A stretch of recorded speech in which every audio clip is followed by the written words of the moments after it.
right there, Latin 3. Here we are, 57, big B. Okay, so 56 and 57 were just two chapters long, each translation-wise.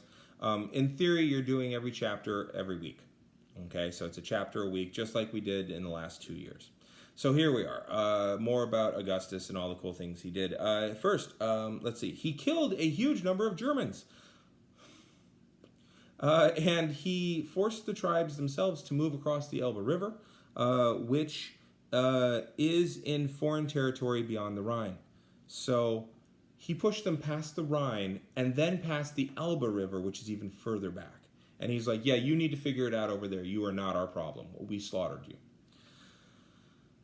However, he also conducted this war through Drusus, who is his stepson. So he married Lavinia, and she brought with her a son, Drusus.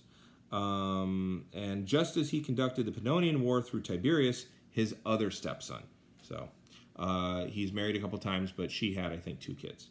In this war, he brought 40,000 captives from Germany, from Germania, and he settled them in Gaul above the banks of the Rhine. So he's moving people all around. The only other person who's done this in Gaul was Caesar. He recovered Armenia from the Parthians. So now the Armenians are under Roman control again. The Persians gave him hostages, which was a thing that they had done for no one else previously. So Persians were always kind of the eastern border for the Romans, but they sent him hostages, like preemptively. They're like, here, raise our sons, and partly because now their sons will know Latin, and have allies in Rome, so they can make more of an alliance, but also to guarantee their good conduct. Otherwise, he's going to destroy Persia. They also gave back the Roman standards, which they, the Persians, had taken from the defeated Crassus. Now, in here, I do believe that he calls them Parthians, or he calls them Persians, but he means Parthians. Now, this is Crassus getting killed years and years before, and the Roman standards became trophies for the Parthian kings.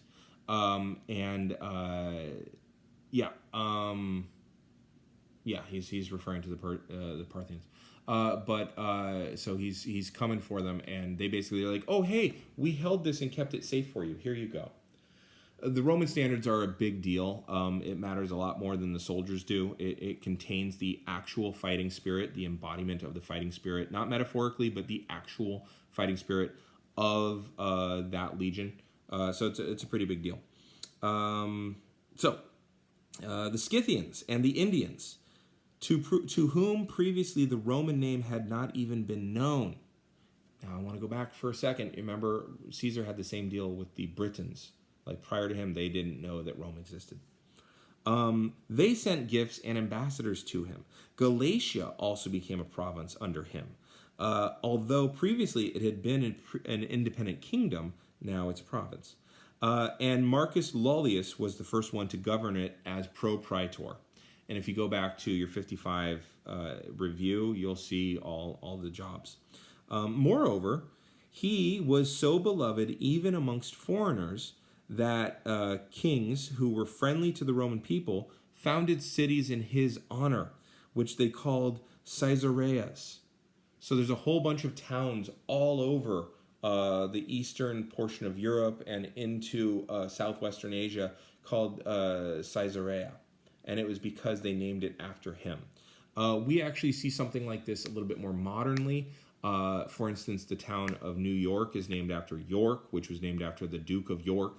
The name Seattle is named after a Native American chief who was there. The state of Washington was named after George Washington.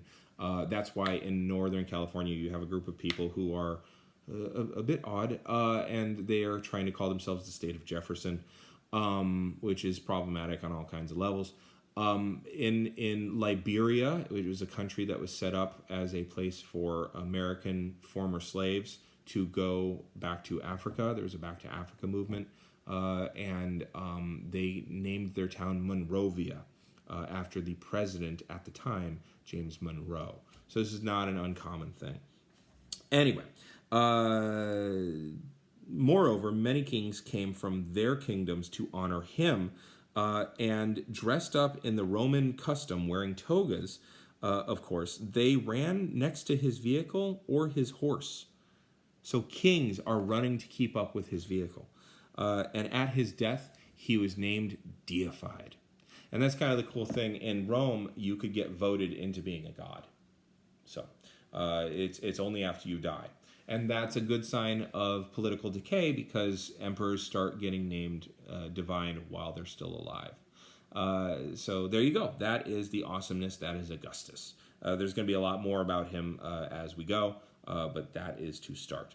Anyway, I'm going to hit the button.